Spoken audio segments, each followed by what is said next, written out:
चिंतामणि जयति सोमगिरि गुरु में, शिक्षा गुरुक्ष भगवान शिख पिछ मौली।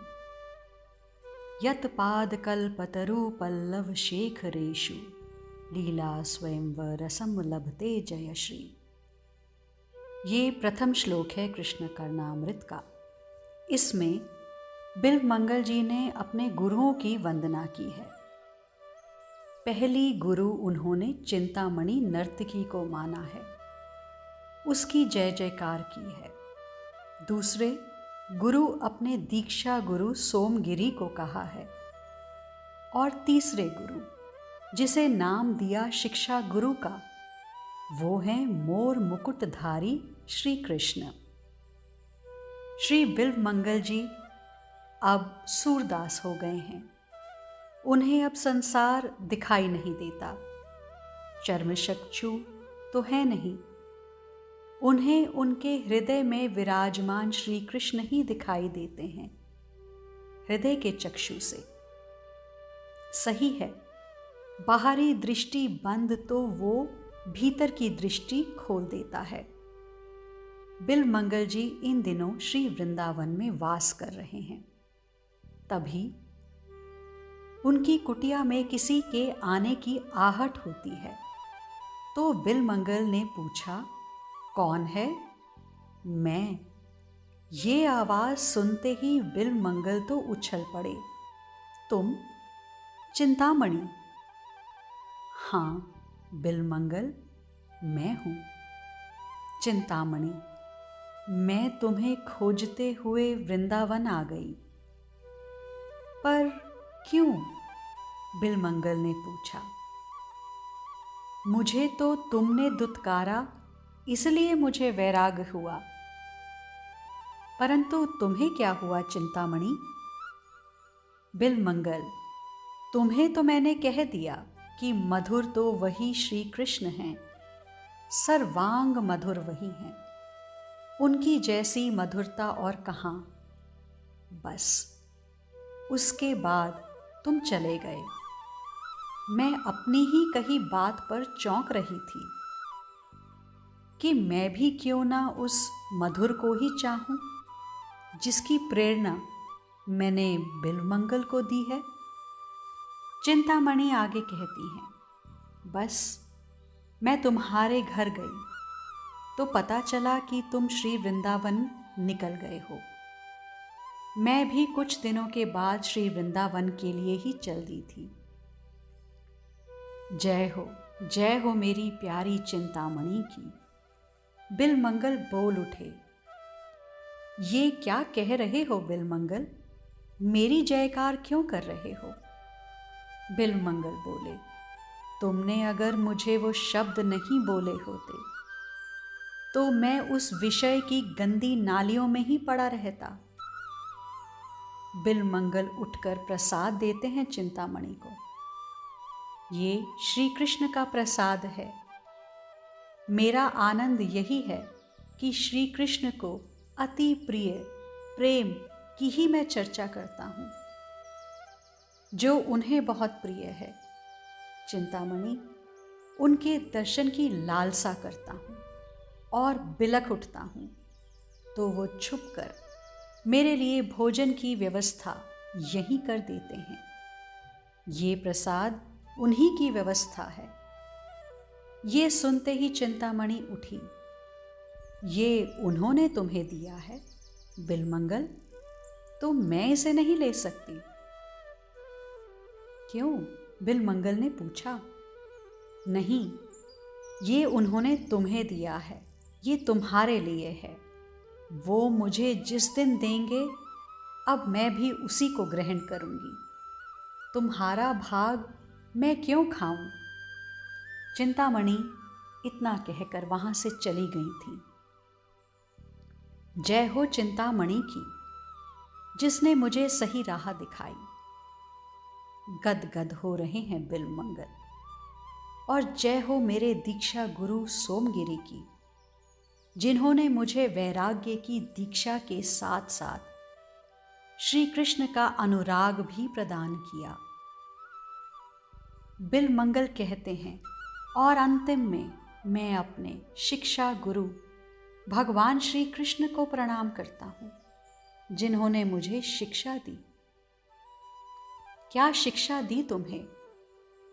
बिलमंगल कहते हैं, मुझे श्री कृष्ण ने बताया कि जिसके ऊपर वो कृपा करते हैं उसे चारों ओर से निराश कर देते हैं, फिर अपनी ओर खींचते हैं। बिलमंगल ये कहते हुए हंसते हैं, खूब हंसते हैं। उनके साथ उनका शिक्षा गुरु भी तो हंस रहा था। ये है श्री कृष्ण कर्णामृत। जब हमारे जीवन में प्रतिकूलता आती है, हम घबरा जाते हैं।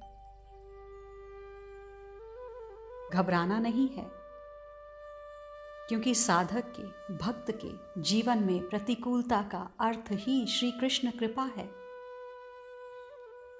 यही तो बिलमंगल कह रहे हैं कि उनके शिक्षा गुरु भगवान श्री कृष्ण ने उन्हें शिक्षा दी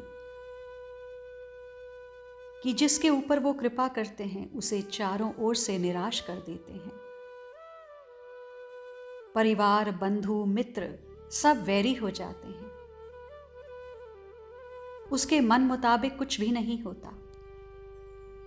जब हमारे मन मुताबिक सब कुछ हो रहा हो तो हमें समझना चाहिए श्री कृष्ण की कृपा नहीं है हम पर। ये तो उन्हें माया के वशीभूत होकर साधक को सब कुछ प्रदान कर रहे हैं। प्रतिकूलता ही श्री कृष्ण की कृपा है। प्रतिकूलता ही श्री कृष्ण की कृपा का सूचक है। इसलिए जब जीवन में सब बैरी हो जाएं, प्रतिकूलता घेर ले, सब हमारे विरोधी हो जाएं, समझना चाहिए वो सब बंधन छुड़वाकर अपने बंधन में बांध रहा है। क्योंकि जब तक संसार का बंधन बेड़ियों के रूप में हमें बांधे रखेगा, हम मुक्त कैसे होंगे? और जब तक हम संसार बंधनों से मुक्त नहीं होंगे, अनन्यता कैसे आएगी? उसके कैसे होंगे हम? अपने ही जब कठोर शब्द कहते हैं, वहीं से वैराग उत्पन्न होता है, वहीं से इस संसार से मुख मोड़ता है जीव। नहीं तो यह संसार ही बड़ा प्यारा लगता है।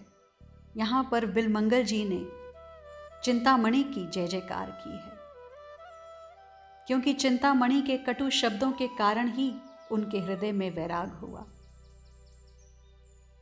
चिंतामणि के कड़वाहट बड़े शब्द ही बिलमंगल को परमार्थ के पथ पर अग्रसर होने के लिए शक्ति देते हैं, बल देते हैं।